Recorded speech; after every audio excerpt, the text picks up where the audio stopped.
अस्सलाम वालेकुम। आज जो हमने टॉपिक स्टार्ट करना है वो है blood pressure and rate of blood flow. तो पहले हमने ब्लड प्रेशर देखना है, उसके बाद हमने देखना है रेट ऑफ ब्लड फ्लो, यानी जो ब्लड वेसल्स के अंदर मूव करता है वो किस रेट से मूव करता है, किस स्पीड से मूव करता है। तो पहले हम देखते हैं ब्लड प्रेशर को। ब्लड प्रेशर का मतलब क्या है? हमें पता है कि ब्लड मूव कर रहा होता है ब्लड वेसल्स के अंदर, और वो ब्लड उन ब्लड वेसल्स की वॉल्स के ऊपर कुछ फोर्स एक्सर्ट कर रहा होता है, कुछ फोर्स लगा रहा होता है। वो फोर्स हमारी होती है ब्लड प्रेशर। तो ब्लड प्रेशर क्या होती है? ब्लड प्रेशर वो फोर्स होती है जो ब्लड एक्सर्ट कर रहा होता है ब्लड वेसल्स की वॉल्स के ऊपर। तो हमने पहले ब्लड प्रेशर को देखना है, इसके बाद हमने, क्योंकि हमारे पास 3 तरह की ब्लड वेसल्स होती हैं, आर्टरीज, कैपिलरीज और वेंस, उन तीनों ब्लड वेसल्स के अंदर हमने ब्लड प्रेशर को कंपेयर भी करना है कि आर्टरीज के अंदर कितना ब्लड प्रेशर होता है, उसके बाद वेंस के अंदर और कैपिलरीज के अंदर ब्लड प्रेशर कितना होता है।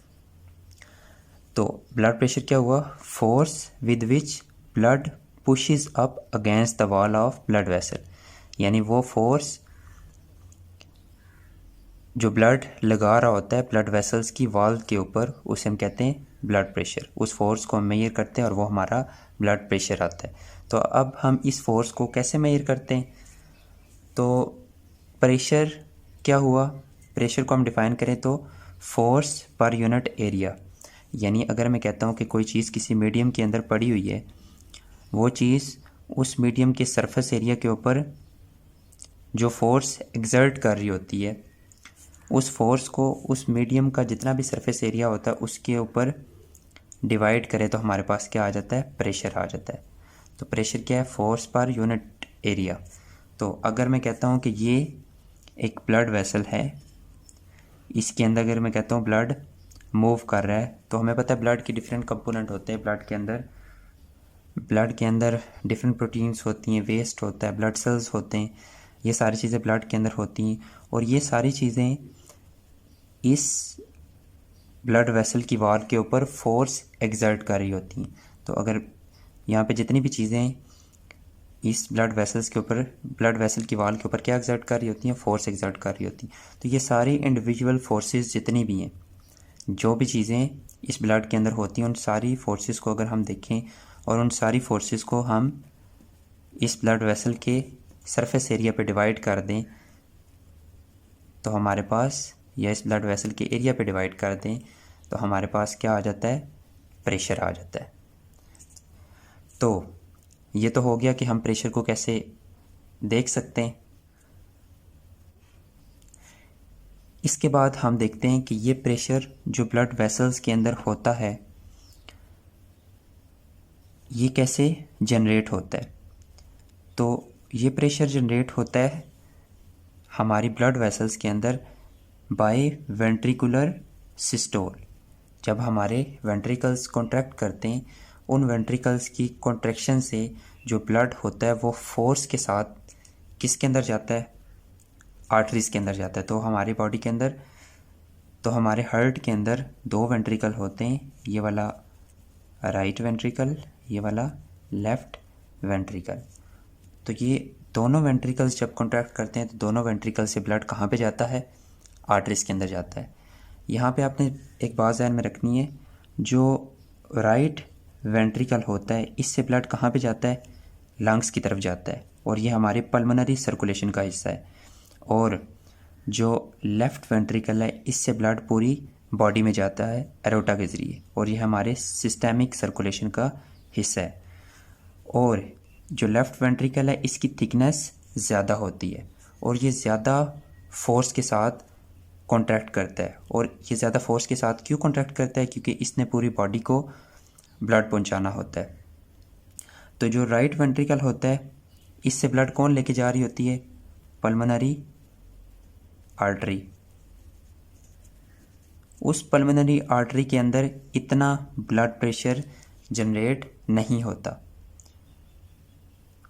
क्यों जनरेट नहीं होता? क्योंकि जो राइट वेंट्रिकल है वो इतनी फोर्स के साथ कॉन्ट्रैक्ट नहीं करता, लेकिन जो लेफ़्ट वेंट्रिकल है वो उससे ब्लड एरोटा के अंदर जाता है, और वो ब्लड फोर्स के साथ जाता है, ज़्यादा प्रेशर के साथ जाता है। तो यहाँ से जो ब्लड निकलता है वो ज़्यादा प्रेशर के साथ जाता है, ज़्यादा फोर्स के साथ जाता है। क्यों जाता है? क्योंकि यहाँ से जो ब्लड है वो पूरी बॉडी की तरफ जाना होता है। तो यहाँ पे एक और बात बता दूँ कि जब भी हम ब्लड प्रेशर की बात करते हैं तो हम सिस्टेमिक सर्कुलेशन की बात करते हैं, पल्मोनरी सर्कुलेशन की हम बात नहीं करते। पल्मोनरी सर्कुलेशन के अंदर उस तरह से ब्लड प्रेशर जनरेट नहीं होता, तो हम सिर्फ सिस्टेमिक सर्कुलेशन की बात करते हैं। और सिस्टेमिक सर्कुलेशन के अंदर आपको पता है लेफ्ट आर्टरी, राइट आर्टरियम और लेफ्ट वेंट्रिकल ये इन्वॉल्व होते हैं। राइट आर्टरियम के अंदर पूरी बॉडी से डीऑक्सीनेटेड ब्लड आता है और लेफ्ट वेंट्रिकल से पूरी बॉडी को ऑक्सीजनेटेड ब्लड जाता है। ये दोनों पल्मोनरी, ये दोनों सिस्टेमिक सर्कुलेशन का हिस्सा हैं और ये दोनों पल्मोनरी सर्कुलेशन का हिस्सा हैं। तो हम जब भी ब्लड प्रेशर की बात करते हैं तो हम सिस्टेमिक सर्कुलेशन की बात करते हैं, क्योंकि जो हमारा ब्लड प्रेशर ज़्यादा होता है वो उन ब्लड वेसल्स के अंदर ज़्यादा होता है जो हमारे सिस्टेमिक सर्कुलेशन का हिस्सा होती हैं, क्योंकि इसने ब्लड को पूरी बॉडी की तरफ लेके जाना होता है और ब्लड को पूरी बॉडी से लेके आना होता है। तो इसके बाद जो लेफ़्ट वेंट्रिकल होता है, लेफ़्ट वेंट्रिकल की कॉन्ट्रैक्शन से ब्लड कहाँ पे जाता है? एरोटा के अंदर जाता है। और एरोटा के अंदर जो ब्लड प्रेशर होता है वो बाकी जितनी भी वेसल्स, ब्लड वेसल्स होती हैं उन सबसे ज़्यादा जो ब्लड प्रेशर होता है वो किसके अंदर होता है? एरोटा के अंदर होता है। क्यों एरोटा के अंदर ज़्यादा होता है? क्योंकि इसके अंदर ब्लड डायरेक्ट कहाँ से आता है? वेंट्रिकल से आता है। तो ब्लड प्रेशर के साथ आता है किसके अंदर? एरोटा के अंदर। और वो प्रेशर या फोर्स कौन जनरेट करता है? Left ventricle. इस वजह से हमारी जो एरोटा होती है उसके अंदर जो ब्लड प्रेशर होता है वो सबसे ज़्यादा होता है। इसके बाद एरोटा से ब्लड फिर आगे एरोटा डिवाइड होती है डिफरेंट आर्टरीज़ में, एरोटा से ब्लड आर्टरीज़ में जाता है और फिर आर्टरीज से वो ब्लड कहाँ पे जाता है? डिफरेंट जब आर्टरीज़ ऑर्गन्स या सेल्स की तरफ जाती हैं तो उन आर्टरीज से कुछ स्पेसिफिक आर्टरीज निकलती है जिन्हें हम कहते हैं आर्टरियोल्स। और इसके बाद आर्टरियोल्स से निकलती हैं कैपिलरीज, जिनके ज़रिए एक्सचेंज ऑफ मटेरियल होता है। आफ्टर एक्सचेंज जो डीऑक्सीनेटेड ब्लड है उसे कहाँ पे डाला जाता है? वेन्यूल्स के अंदर। और वेन्यूल्स से फिर स्मॉलर वैन्स में डाला जाता है और वो वैन्स फिर ओपन होती हैं सुपीरियर और इन्फीरियर वेना कैवा में।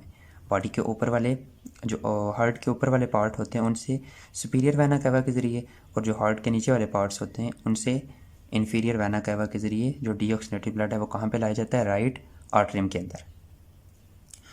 तो सबसे पहली चीज़ जो अपने जहन में रखनी है यहाँ पे, जो ब्लड प्रेशर होता है वो ग्रेजुअली डिक्रीज़ करता है, यानी सबसे ज़्यादा एरोटा के अंदर होता है, आर्टरीज़ के अंदर ऑलमोस्ट उतना ही होता है, थोड़ा बहुत चेंज होता है। इसके बाद आर्टरियोल्स के अंदर जो ब्लड प्रेशर होता है वो बहुत ज़्यादा कम हो जाता है और कैपिलरीज़ के अंदर आर्टरियोल से कम हो जाता है और फिर उससे कम वेन्यूल्स के अंदर, फिर जब स्मॉलर वैन्स में आता है तो वो और कम हो जाता है और वेना कैवा के अंदर और कम होता है, राइट आर्टरियम के अंदर सबसे कम होता है। तो ये अपने ध्यान में रखना है कि ब्लड हमेशा हाई ब्लड प्रेशर से लो ब्लड प्रेशर की तरफ क्या करता है? मूव करता है। तो हायर कहाँ पे होता है? एरोटा के अंदर। एरोटा से मूव करता है। सबसे लोअर कहाँ पे होता है? राइट आर्टरियम के अंदर। तो इसको हम देखेंगे भी कि ये क्यों होता है। अभी हम देखते हैं कि जो हमारे पास जो ब्लड प्रेशर होता है वो दो वैल्यूज़ में आता है। एक होती है ऊपर वाली और दूसरी जो नॉर्मल होती है 120 और नीचे वाली वैल्यू होती है 80। ऊपर वाली को हम सिस्टोलिक प्रेशर भी कहते हैं और जो नीचे वाली वैल्यू होती है उसे हम डायासिस्टोलिक प्रेशर भी कहते हैं। अब इन दोनों का मतलब क्या है, सिस्टोलिक और डायासिस्टोलिक? तो जब वेंट्रिकल्स कॉन्ट्रैक्ट करते हैं और उन वेंट्रिकल्स की कॉन्ट्रैक्शन से जो ब्लड होता है वो डायरेक्टली कहाँ पे जाता है? आर्टरीज़ के अंदर या एरोटा के अंदर जाता है, एरोटा से फिर आर्टरीज़ में। तो जैसे ही ब्लड फोर्स के साथ वेंट्रिकल से एरोटा या आर्टरीज़ के अंदर जाता है तो आर्टरीज़ क्या हो जाती हैं? थोड़ी डायलेट हो जाती हैं इस तरह से। अब वो डायलेट क्यों होती है? क्योंकि इन आर्टरीज़ या एरोटा की ये प्रॉपर्टी होती है कि जब वेंट्रिकल कॉन्ट्रैक्ट करते हैं और ब्लड उनके अंदर प्रेशर के साथ आता है तो वो उस प्रेशर को मेंटेन रखने के लिए या उस प्रेशर को बियर करने के लिए थोड़ी, उस प्रेशर को बर्दाश्त करने के लिए क्या हो जाती हैं, थोड़ी वाइडर हो जाती हैं। तो उस वक्त जो ब्लड फोर्स एक्सर्ट कर रहा होता है आर्टरीज़ की वॉल्स के ऊपर, उसको हम कहते हैं सिस्टोलिक प्रेशर। यानी ड्यूरिंग वेंट्रिकुलर कॉन्ट्रैक्शन, जब वेंट्रिकल्स कॉन्ट्रैक्ट करते हैं और ब्लड आर्टरीज़ के अंदर जाता है, उस वक्त जो ब्लड आर्टरीज़ की वॉल के ऊपर फोर्स एक्सर्ट कर रहा होता है वो कौन सा होता है? Systolic pressure. और ये नॉर्मल इसकी वैल्यू होती है 120। और डायसिस्टोलिक प्रेशर कौन सा होता है? तो कुछ टाइम के लिए आपको पता है वेंट्रिकल्स रिलैक्स भी करते हैं। नॉर्मली आपको पता है कार्डियक साइकिल के अंदर जो हार्ट के चैम्बर हैं, या सिर्फ अगर वेंट्रिकल्स की बात करें तो वो 0.5 सेकंड के लिए रिलैक्स करते हैं। 0.1 सेकंड वो वाला जब आर्ट्रियम सिस्टोल कंडीशन में होते हैं तब वो रिलैक्स करते हैं, और 0.4 सेकंड कंबाइंड डायसिस्टोल वाली स्टेज। तो ओवरऑल वेंट्रिकल्स 0.5 सेकंड के लिए रिलैक्स करते हैं। तो उस दौरान जो आर्टरीज होती हैं उनके अंदर जो ब्लड प्रेशर होता है वो कौन सा वाला होता है? डायसिस्टोलिक। यानी आर्टरीज के अंदर ब्लड का प्रेशर उस वक्त जब वेंट्रिकल्स डायसिस्टोल कंडीशन में होते हैं तो उस स्टेज को हम क्या कहते हैं? उस प्रेशर को हम क्या कहते हैं? Diastolic pressure. और ये नॉर्मल होता है हमारे पास 80 mm of Hg, millimetre of Hg। तो यहाँ पे पीछे हमने बात की थी कि जब हम ब्लड प्रेशर की बात करते हैं तो हम सिस्टेमिक सर्कुलेशन को देखते हैं, और सिस्टेमिक सर्कुलेशन के अंदर भी हम स्पेसिफिकली ब्लड प्रेशर को देख रहे होते हैं आर्टरीज़ के अंदर। तो वेंस के अंदर जब भी हम ब्लड प्रेशर को मेजर करते हैं, वो ब्लड प्रेशर हम किसके अंदर मेजर करते हैं? आर्टरीज़ के अंदर। उसके बाद जो वेंस, कैपिलरीज, वेन्यूल्स, वेंस, इन सब के अंदर जो ब्लड प्रेशर होता है वो बहुत कम हो जाता है। तो जब भी हम ब्लड प्रेशर को मेजर करते हैं हम असल में ब्लड प्रेशर आर्टरीज़ के अंदर ही मेजर करते हैं। तो ये जो मैं सिस्टोलिक और डायसिस्टोलिक प्रेशर की बात कर रहा हूँ, सिस्टोलिक वाला जो नॉर्मल होता है वो 120 होता है, और डायसिस्टोलिक जो नॉर्मल होता है वो 80 होता है। तो ये हम आर्टेरियल प्रेशर की ही बात कर रहे हैं। वेंस के अंदर जो प्रेशर होता है या कैपिलरीज या आर्टरियोल्स के अंदर जो प्रेशर होता है वो बहुत ज़्यादा लो हो जाता है। तो हम देखेंगे भी, जब हम इनको कंपेयर करेंगे तो हम देखेंगे भी कि कैसे, क्यों आर्टरियोल्स के अंदर, कैपिलरीज के अंदर या इसके बाद जो ब्लड प्रेशर है वो क्या हो जाता है? लो होता है। यहाँ पे एक और बात बता दूँ कि ये जो मिलीमीटर ऑफ Hg जिसे हम मरकरी कहते हैं, इसका मतलब क्या है? तो 80 mm ऑफ Hg का मतलब ये है कि इतनी फोर्स जो मरकरी के एक कॉलम को, एक मरकरी के कॉलम का मतलब क्या है कि अगर हमारे पास ये थर्मामीटर है और इस थर्मामीटर के अंदर अगर हमारे पास ये मरकरी पड़ा हुआ है तो इसे अगर आप एक कॉलम समझ लें मरकरी का, तो 80 mm ऑफ Hg का मतलब ये है कि वो फोर्स जो मरकरी के एक कॉलम को 80 मिलीमीटर ऊपर तक ले जा सकती है, उसे हम कहते हैं 80 mm of Hg। 80 mm of Hg का मतलब क्या है कि यानी वो फोर्स जो मरकरी के एक कॉलम को 80 मिलीमीटर तक ले जा सकती है। और ये जो हमारा ब्लड प्रेशर का यूनिट होता है वो इसमें ही होता है, mm ऑफ Hg में। तो ब्लड प्रेशर को ये वाले फैक्टर्स इफ़ेक्ट कर रहे होते हैं। सबसे पहले कार्डियक आउटपुट। तो कार्डियक आउटपुट का हमने पहले लेक्चर पढ़ चुके हैं कि कार्डियक आउटपुट क्या होती है। तो कार्डियक आउटपुट अगर ज़्यादा होगी तो हमारे पास ब्लड प्रेशर भी क्या होगा? ज़्यादा होगा। इसके बाद विस्कोसिटी यानी ब्लड का गाढ़ापन। अगर ब्लड ज़्यादा गाढ़ा होगा, ज़्यादा विस्कस होगा तो ब्लड प्रेशर भी ज़्यादा होगा। इसके बाद तीसरा पॉइंट है, तीसरा फैक्टर जो ब्लड को इफ़ेक्ट कर रहा होता है वो है वस्कुलर रेजिस्टेंस। रेजिस्टेंस कहते हैं हम ब्लड के फ्लो में रुकावट, और वस्कुलर ब्लड वेसल से निकला है। तो जो अगर मैं कहता हूँ कि कोई ब्लड वेसल है उसकी रेजिस्टेंस ज़्यादा है, तो जो ब्लड उस ब्लड वेसल से गुजरेगा उसका प्रेशर क्या होता जाएगा, कम होता जाएगा। तो वस्कुलर रेजिस्टेंस अगर किसी ब्लड वेसल्स की ज़्यादा है तो जो जो ब्लड उससे गुजरेगा उसका प्रेशर क्या होता जाएगा, कम होता जाएगा। इसके बाद इलास्टिसिटी ऑफ वेसल, अगर कोई ब्लड वेसल कम इलास्टिक है तो उसके अंदर जो ब्लड प्रेशर है वो क्या होता है, ज़्यादा होता है। और अगर कोई ज़्यादा इलास्टिक है तो उसके अंदर ब्लड प्रेशर लो होता है या उसके अंदर ब्लड प्रेशर मेंटेन रहता है, उसके अंदर इतनी चेंजेस नहीं होती। लेकिन अगर कोई ब्लड वेसल कम इलास्टिक है उसके अंदर ब्लड प्रेशर ज़्यादा होता है। इसके बाद वॉल्यूम, अगर ब्लड का वॉल्यूम इंक्रीज़ होता है तो ब्लड प्रेशर डेफिनेटली इंक्रीज़ होगा। तो अगर किसी ब्लड वेसल की लेंथ ज़्यादा है तो आहिस्ता आहिस्ता उस ब्लड वेसल के अंदर ब्लड प्रेशर क्या होता जाएगा, कम होता जाएगा।